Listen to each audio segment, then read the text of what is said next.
As the Green Bay Packers wrap up their mandatory minicamp, a critical 5 weeks lie ahead until training camp kicks off on July 29th.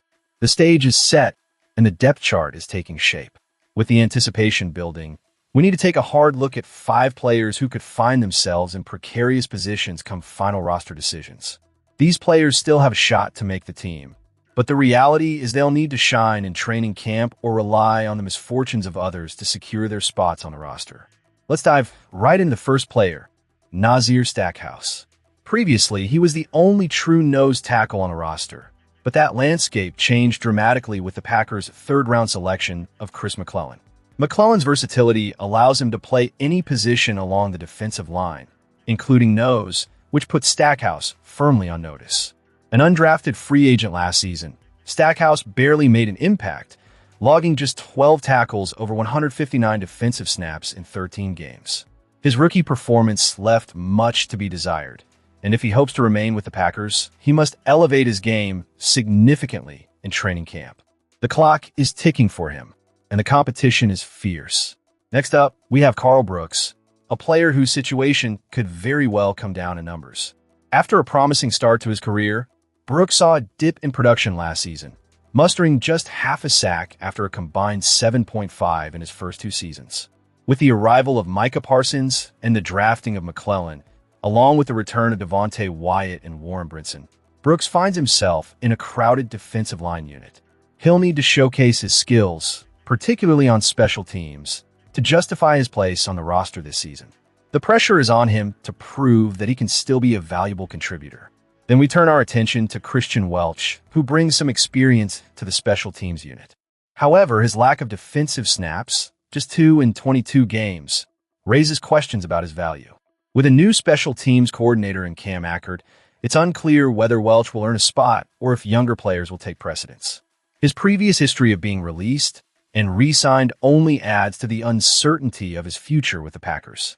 Fans will be watching closely to see if he can cement his role, or if he'll find himself on the outside looking in. Now, let's discuss Aaron Mosby. He shocked many by making the roster last year after a stellar training camp. But this year, he faces stiff competition at the edge position. With a lineup that includes Brenton Cox, Colin Oliver, Barron Sorrell, Lucas Van Ness, and rookie Danny Dennis-Sutton, Mosby has a tough hill to climb. Even if Parsons is sidelined early in the season, the chances of Mosby surpassing these players are slim, a reality that he must confront head-on. His ability to contribute on special teams may be his saving grace, but he'll need to prove he's more than just depth. Finally, we have the ongoing battle for the Packers' kicking job. Trey Smack appears to be the frontrunner, but he's not without competition from Lucas Havrizik, who made headlines by setting a franchise record for the longest field goal during his brief time with the team. The stakes are high, especially for Smack, whom the Packers traded up to select in the 6th round. He's got the pedigree, but his performance at OTAs and minicamp raised some eyebrows as he struggled with consistency. Learning to kick in the cold and windy conditions of Lambeau Field will be crucial for him. If he falters and Havrizik shows up strong, it could lead to a surprising job change. With training camp looming, these players will be under intense scrutiny, each facing their own battles to secure their positions on the team. For the fans watching, it's a time of both excitement and anxiety as we wonder who will rise to the occasion and who might fall short. What do you think? Where are you watching from? And how do you feel about these roster battles? Let's keep the conversation going as we move on to our next segment. In a promising turn of events for the Green Bay Packers, tight end Tucker Kraft is making significant strides in his recovery from an ACL tear, and it looks like he'll be ready to roll for Week 1. After suffering the injury in Week 9 of last season, Kraft's rehab has progressed at a remarkable pace, leaving fans and analysts alike eagerly anticipating his return as the Packers gear up to face the Vikings. For those of us closely monitoring injury timelines, Kraft's quick recovery is nothing short of impressive, especially for a tight end who is on track for a Pro Bowl season prior to a setback. Recent reports highlight that Kraft has been moving swiftly in his side-field rehab sessions, even hitting an incredible speed of 21.5 miles per hour. This kind of explosiveness is a clear indicator that he's regained both confidence and athleticism. While there's a possibility he might start training camp on the physically unable to perform (PUP) list, the overarching expectation is that he'll be fully cleared to play when the season kicks off. That's a game changer for a Packers offense that desperately needs his unique skill set. Kraft's emergence as a reliable target for Jordan Love cannot be understated.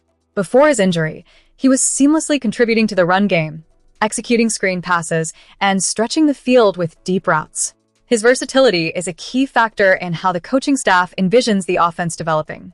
Head coach Matt LaFleur has been vocal in his optimism, stating Kraft looks great and could potentially be ready even before training camp officially begins. That optimism is backed by Kraft's consistent achievement of rehab milestones, leaving fans with a sense of hope that he'll be a vital part of the offensive strategy. The Packers understand the importance of Kraft's role in their offensive system. While the addition of Christian Watson elevates their vertical threat, Kraft's ability to block effectively and create mismatches in the short to intermediate passing game makes him an invaluable asset. His presence will not only ease pressure on Love, but will also enhance the run game, providing a safety net on crucial downs. In addition to Kraft's recovery, there's more good news brewing in Green Bay. The organization is reportedly working on a contract extension for him, aiming to finalize a deal before training camp commences. Simultaneously, the Packers are in negotiations for defensive tackle Devonte Wyatt, with hopes to lock him down before the start of the season. Securing Kraft on a long-term deal aligns perfectly with the broader vision surrounding Jordan Love and the offense.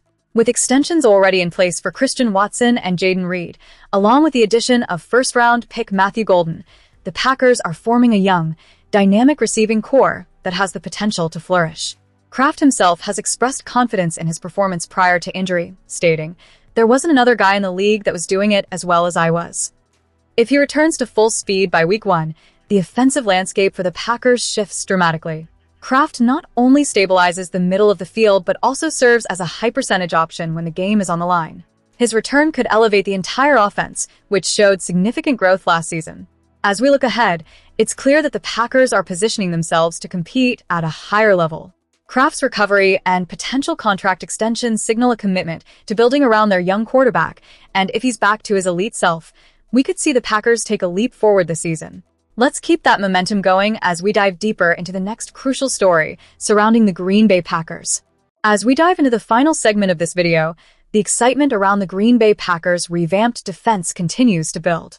Rumors of changes and enhancements have flooded the airwaves, and now, with the arrival of cornerback Benjamin St-Juste, fans are eager to see how this new piece fits into the puzzle. Where are you watching from? And what do you think about this acquisition? Leave your thoughts in the comments below. The addition of St-Juste, alongside Zaire Franklin and Javon Hargrave, marks a pivotal moment for the Packers as they look to bolster a defense that finished last season ranked 12th. With new defensive coordinator Jonathan Gannon at the helm, it's clear that the front office is prioritizing a shift in how the team defends against opposing offenses. Gannon comes with a wealth of experience, having previously coached defensive backs with the Indianapolis Colts and coordinated the Philadelphia Eagles defense. Now, he's set to implement strategies that could elevate Green Bay's defensive performance to new heights. St-Juste's background with the Los Angeles Chargers, where he thrived in a zone-heavy scheme under defensive coordinator Jesse Minter, suggests he may integrate seamlessly into Gannon's plans. While he may not yet be an all-pro caliber player, the potential is there for him to become a critical component of the Packers' championship aspirations. Selected by the Washington Commanders in the 3rd round of the 2021 NFL Draft, St-Juste has already accumulated significant experience with 70 games and 47 starts to his name, a solid foundation for any player looking to rise to the occasion. At 6 feet 3 inches, St-Juste brings a physical presence that the Packers' secondary has sorely lacked in recent years. When you compare him to current starters Carrington Valentine and Keyshawn Nixon, who stand at 6 feet 0 inches and 5 feet 10 inches respectively, you can see why St-Juste's size and length could be game changers. Pro Football Focus has recognized his talents, placing him just outside the top 10 cornerbacks heading into the 2026 season. His impressive overall grade of 75.6 and a coverage rating of 77.1 highlight his capability to disrupt opposing offenses effectively. Despite not participating in OTAs or the mandatory minicamp due to injury rehabilitation this spring, the anticipation around St-Juste is palpable. Head coach Matt LaFleur expressed his eagerness to see what St-Juste can bring to the practice field. His previous performances, particularly against the Packers during his time with Washington, have already caught LaFleur's eye. The coach noted, "It's a wait-and-see approach, but I'm excited about the player. You can't coach that size and length he possesses, so he'll definitely be in the mix." General Manager Brian Gutekunst also shares a sense of optimism regarding the defensive backfield now that St-Juste is part of the equation. He's keen to see how the younger players adapt under the new coaching staff, which signals a broader commitment from the organization to not only enhance their defense, but to develop their talent for sustained success. With quarterback Jordan Love firmly in place and a significant investment in wide receiver Christian Watson, the Packers have recognized that bolstering their defense is crucial for a balanced team. The trio of Franklin, Hargrave, and St-Juste brings a healthy mix of experience and skill to Gannon's new-look defense. Should these acquisitions remain injury-free and effectively mentor the younger roster, the Packers could very well position themselves as serious contenders for a deep playoff run in 2026. As we wrap up this comprehensive analysis of the latest developments within the Packers organization, it's clear that the stakes are high and the potential is undeniable. Fans, your voices matter. What do you think about St-Juste and the changes made to the defense? Be sure to subscribe and share your insights in the comments. Together, let's keep the conversation going about our beloved Green Bay Packers and their quest for glory.